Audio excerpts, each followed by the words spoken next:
Okay, so let's continue with our discussion of this eigenvalue method. It's really just an eigenvalue special case.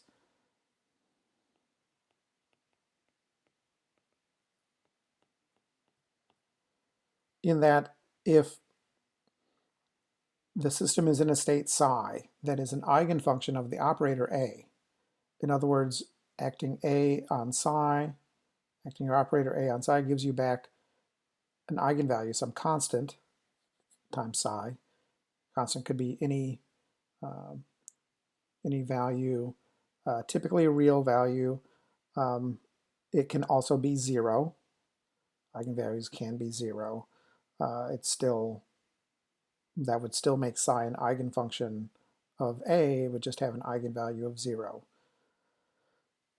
Then if that's true, so if our wave function is an eigenfunction of the operator A, then the associated variance is zero. Sigma squared is zero. Or the standard deviation also, of course, would have to be zero. And this is an important special case because this is saying that there's no spread in the associated observable, and that every time you perform this measurement, you should get the same value, assuming that there's no other sources of uncertainty, some wiggle room in your apparatus or something, as long as, so there's no quantum mechanical, no fundamental limit on how precisely you can measure this quantity, at least according to this level of quantum mechanics. And so this is an important special case that requires a little bit of extra consideration. We can actually prove it, and that gives us a chance to practice this operator arithmetic, this operator algebra, and calculus. And so let's go ahead and prove this. So we start off with our basic, so we're looking at expectation value squared. And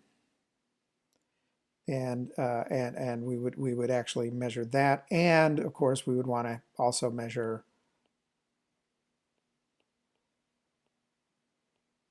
the expectation value of A, quantity squared, and if those two numbers end up being the same, and we can show that they're the same in every case when for this eigenvalue case, then we've proven our conjecture here. Okay, so that's of course sigma squared. So let's first look at a quantity, or A squared, the expectation value of that. That's going to be, again, in the integral form. It's integral over all space of our system's wave function psi. We'll just put two copies of our operator in there to represent the A squared d tau. Okay, and then so first we act the nearest operator on psi, and that gives us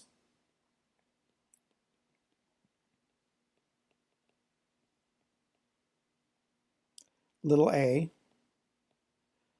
times psi d tau.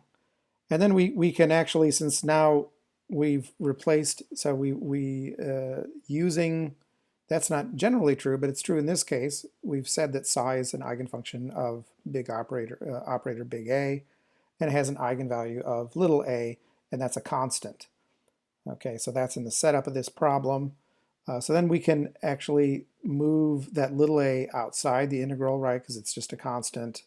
So we can do that according to the rules of calculus. And we have So now we're ended up with this slightly simpler integral. Oh, and I should also state, before we do this, let's assume that psi is normalized. Right?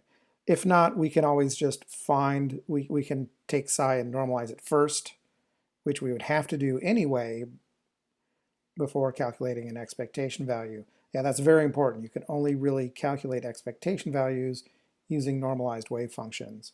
And you should sort of see how or why that's important as we progress here. Okay, so then we act this one on that operator on psi, and that's going to give us another a. So we're going to have a times the integral psi star a psi d tau. Okay, now we're finished with acting our operators. Now we can integrate, right? Now we can integrate, and of course we can pull the little constant a out front, and that's going to give us a squared times,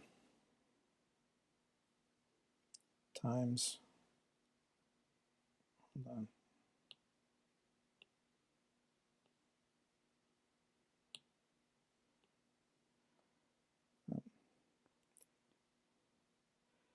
times the integral over all space. There's a little extra dot there. I'll not worry about it. Psi star psi d tau. But we already know what this integral is. One of the nice things in this class, not always, but a lot of times integrals go to 1 or 0.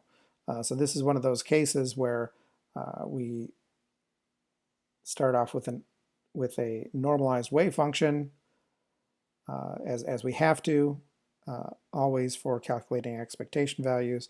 And so that means that this integral is 1. And that gives us a squared.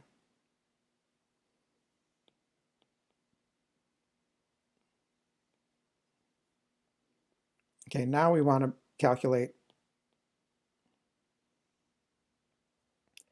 the average value, the expectation value for a to the first power, just a, not a squared. That's going to be, again, operator sandwich.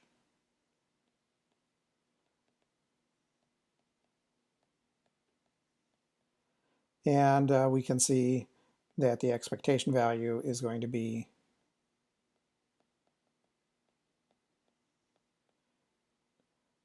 let's see, this goes to 1, and we get a. But then we have to square that, right? So we want to get sigma squared is the expectation value of the, let's say we square the operator, take its expectation value, then we subtract the expectation value of the operator. So we take the expectation value, then square it. And that's going to give us a squared minus a squared equals 0. And you notice we didn't use any particular properties of our wave function other than the fact that it's an eigenfunction of this operator with some eigenvalue, which we'll just call a. You notice this would work even if a is 0. And we assume that our wave function is normalized, and it has to be for this to work anyway. So we haven't really introduced any auxiliary assumptions there.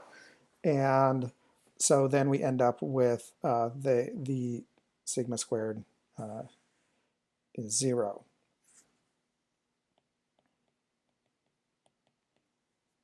QED. All right. So that serves as a proof, but also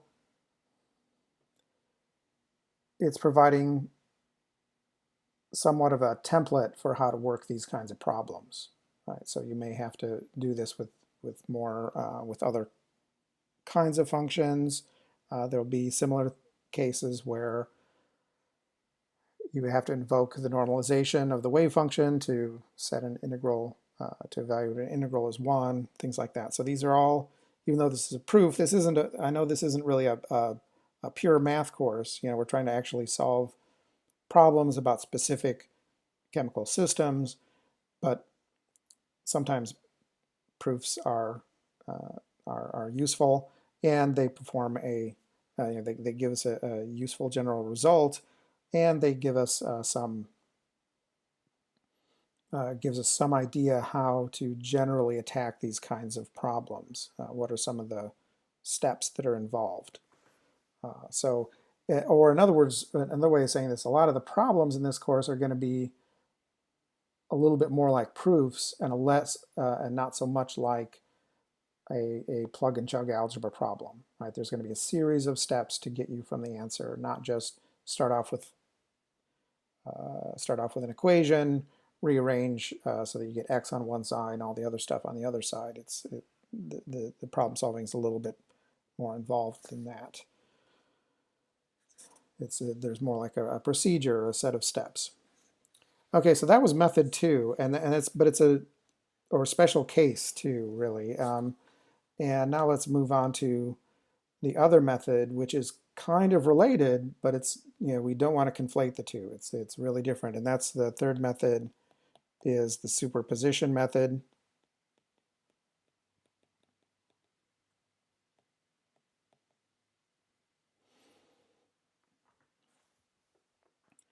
And that's where let's say we have a system in a state phi,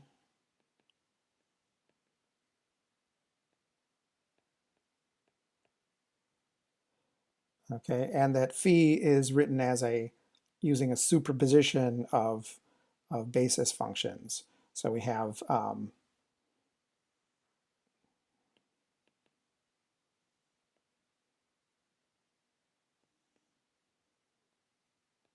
some linear coefficients, c sub I, they're just, numbers. Could be complex. So that's the superposition principle.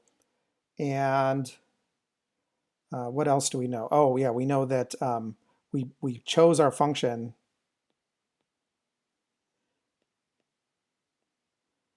our set of basis functions psi sub I such that our operator acting on psi sub I is equal to, it has an associated eigenvalue a sub I psi sub I. And we already also know that the expectation value for some operator A corresponding to some state phi is going to be equal to the sum over I of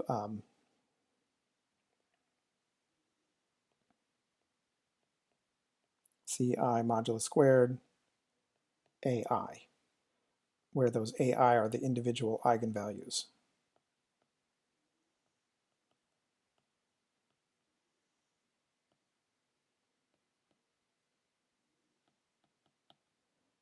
Eigenvalue of state or wave function psi sub I. Okay. And then again, those little c sub i's, those are our linear coefficients.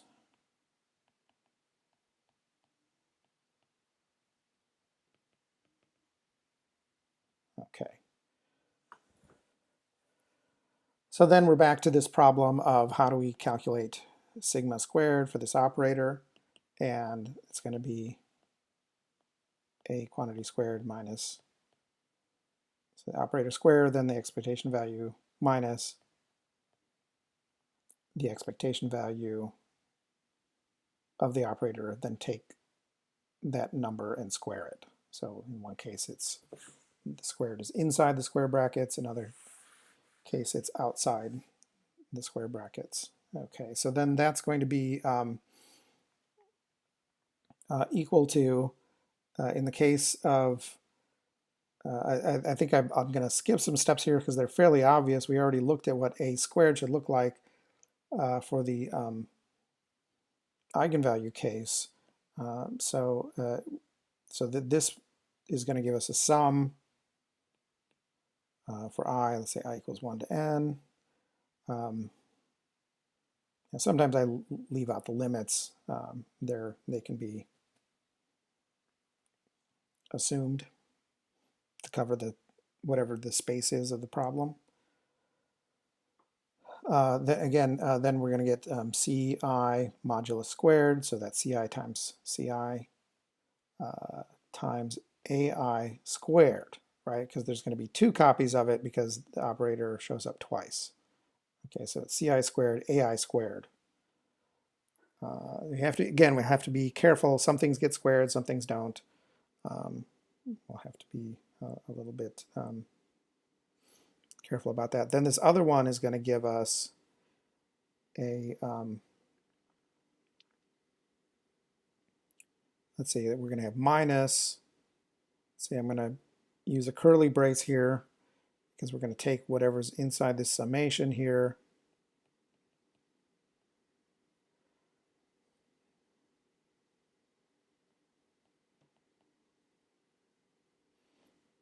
Okay, again, we square the C sub i's because they have to be, that's in the original definition of expectation value, but we don't end up squaring the A sub I yet, right? So then we first sum over all of this. So we can think of these Ci squareds, those are sort of like the, we can think of those as the discrete probability that a system in state phi, when we perform a measurement, will end up in state psi sub I with associated eigenvalue A sub I. Okay, but anyways, but mathematically that means we have to square that. So the C sub I has to be squared. And so then we perform that sum and then we square the result.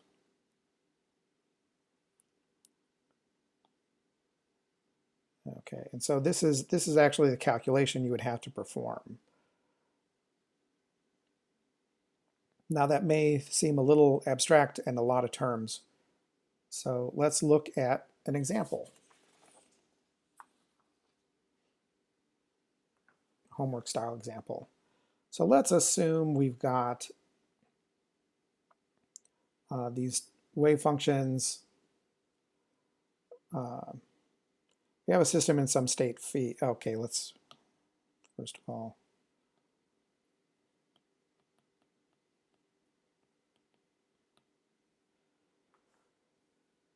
Let's assume that we have a system in some state phi, and it's a 50-50 superposition of two states. Okay, so this would be a two-state problem. We could do two states, we could do three states. We'll start with the simplest case, then we could, maybe in the homework try a three-state problem. We could also try not a 50-50 superposition. We could try, 60-40 or 3-to-1 or something like that. But let's assume we have a 50-50 superposition of two states. We'll call them psi plus and psi minus. And we can think of this as kind of a generalized version of the spin problem. You can sometimes end up with say an electron or a photon that has some spin associated with it, some angular momentum associated with it, and the angular momentum could be in a sort of positive direction or a negative direction. And you may recall from general chemistry that you have electrons can be spin up or spin down.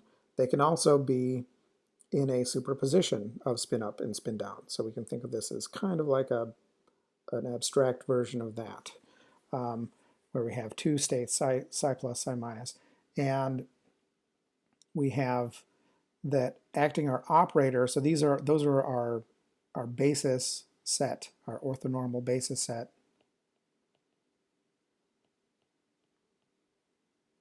And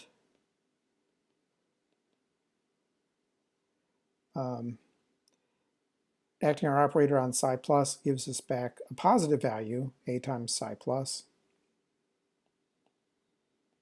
And acting our operator on psi minus gives us minus A psi minus. Okay, so you can think of this as like measuring the spin of an electron. spin of electron is plus or minus h bar over 2. And so we're just kind of subsuming the h bar over 2 into our constant little a.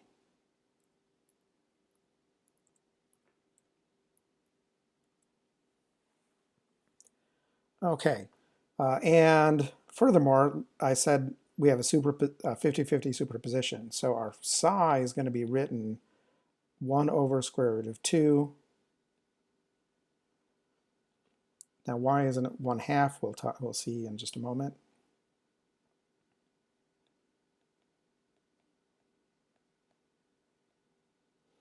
So this would be a 50-50 superposition of psi plus and psi minus. We could also change the sign in the middle, by the way, make it psi plus minus psi minus. That would also be a different 50-50 superposition, which may have some slightly different properties. We'll see cases of that in the future. So this is a little bit of foreshadowing. We'll see we'll run into these kinds of two-state 50-50 superpositions quite a bit. In fact, this is one of those, weird or spooky dual wave states.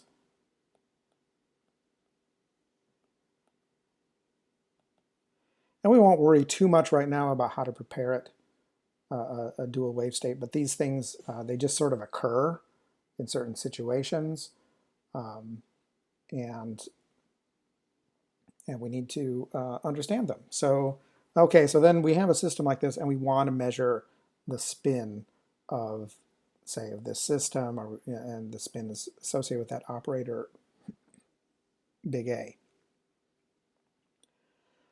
So let's see, why the 1 over square root of 2? Well, first of all, let's see, is our function phi that describes our system, is that normalized? So we're going to ask the question,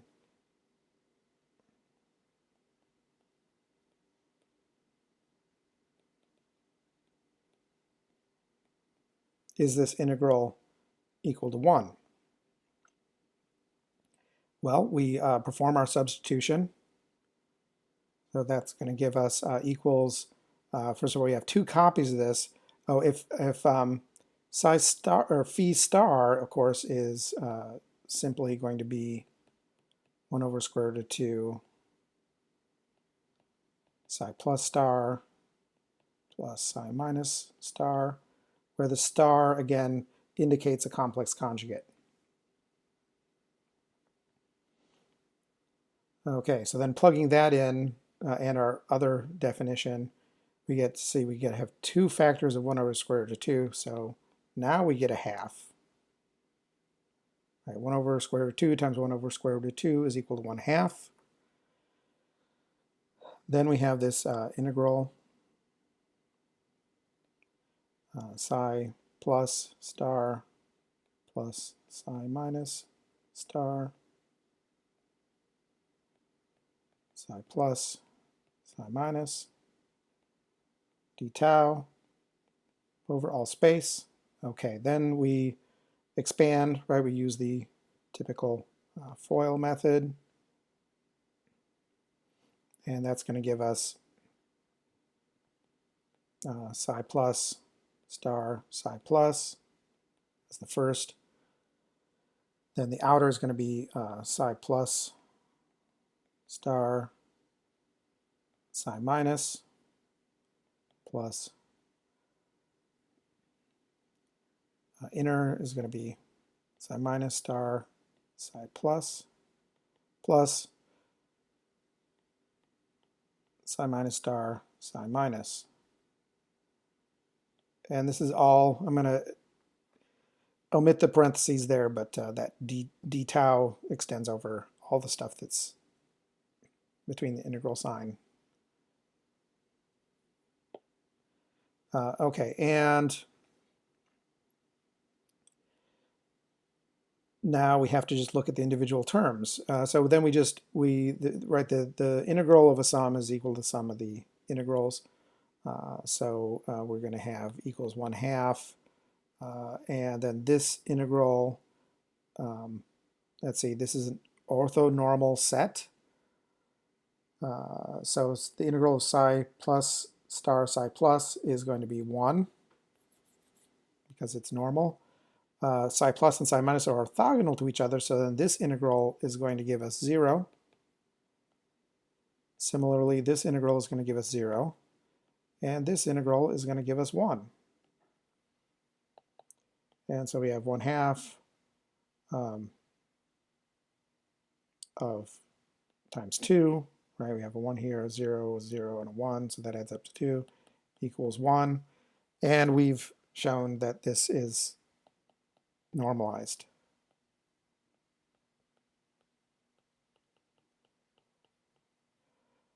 Okay, so that's the first important thing. We need to check to make sure that our wave function is normalized before we go on and try to use the linear coefficients from our expression of the wave function to calculate the expectation value.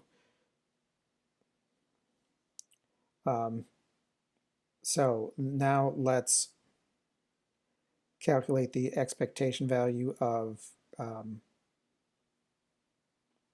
start with a simple one first. We'll calculate the expectation value for A for the system in state phi.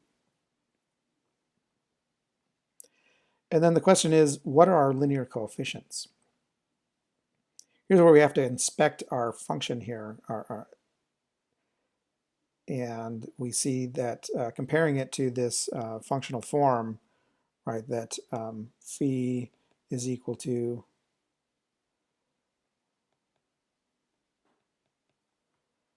then we see that our CIs are all 1 over square root of 2.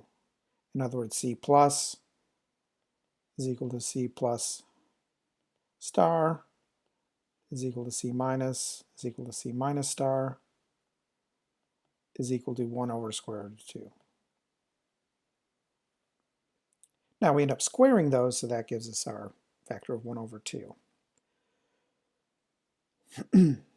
So since our CIs are C plus and our C minus, and their complex conjugates are all equal to 1 over square root of 2, then our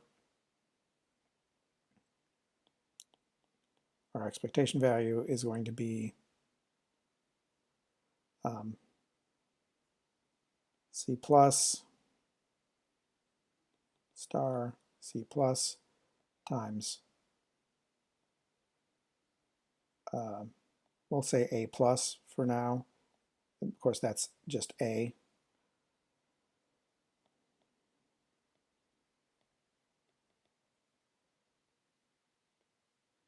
Okay, and again, this is just from our general sum rule, right? Sum of modulus square of the linear coefficients times the associated eigenvalues. And of course, A minus is minus A. So C plus star C plus, that's 1/2. And C minus star C minus, that's also 1/2, because each one of those is, so C plus is 1 over square root of 2. You square it, you get 1/2. Also, the complex conjugate of a real number, a non-complex number, is itself, right?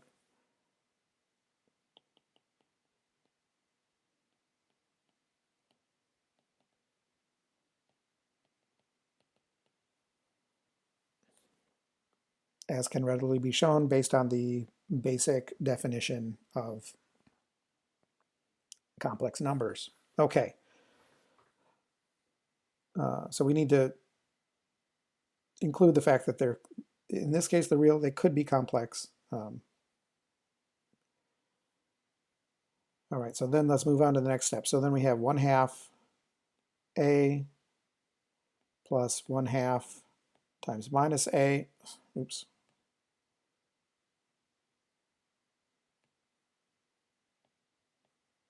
One-half times minus A is equal to 1/2 A minus A equals 0. So our expectation value is 0. Now let's look at the squared case. Again, we're going to have 1/2 times a squared plus 1/2 times minus a squared. But then that's going to minus a times minus a is a squared. So the sign goes away, and we have 1/2 a squared plus a squared equals a squared.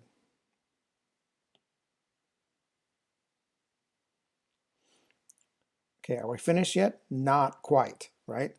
So our sigma squared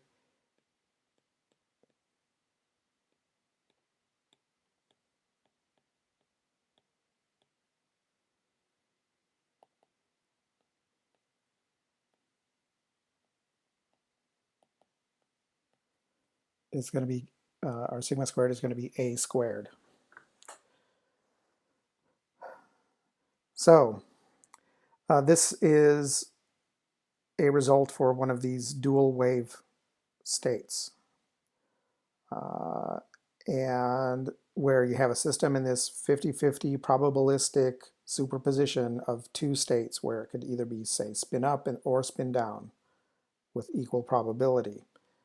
And it's mixed in a special quantum mechanical way in that there's actually no hidden variable. Like there's no way to tell prior to actually measuring the spin which state it's in. Now, once you perform the measurement, it collapses into either of those two spin states, say a plus or a minus spin state. And any subsequent measurements of that same system unperturbed will give you the same answer. However, yeah, so here we see that the average value of spin is, or of whatever the operator A is associated with, is 0. The variance is a squared. The standard deviation is a. So we could say if this were spin, it would be, or whatever, our observable A is going to have an answer of 0 plus or minus A, right? There's going to be a spread in the in that observable. And essentially, you're going to have, if you do a series of measurements on a set of identical particles that are prepared in the same way, you know, sometimes you would get minus A, sometimes you get A, maybe you get a, you know, few A's in a row, and then maybe a few minus A's in a row. You know, you get this random binary sequence where it can be plus or minus. And if you do enough of these, the average value is going to be 0, but standard deviation is not going to be 0. And that's, in a nutshell, a nice example of a 50-50 superposition and how we calculate the expectation value and the spread associated with that. Now, if this system were in an eigenstate, if it were not in this phi superposition, if it were in just psi plus, then the expectation value would be A, and the variance would be 0. So, you know, two very different states of a system. All right, so well, that's enough for that example and for those three sort of cases for how to calculate the variance. Now we'll move on to the particle in a box.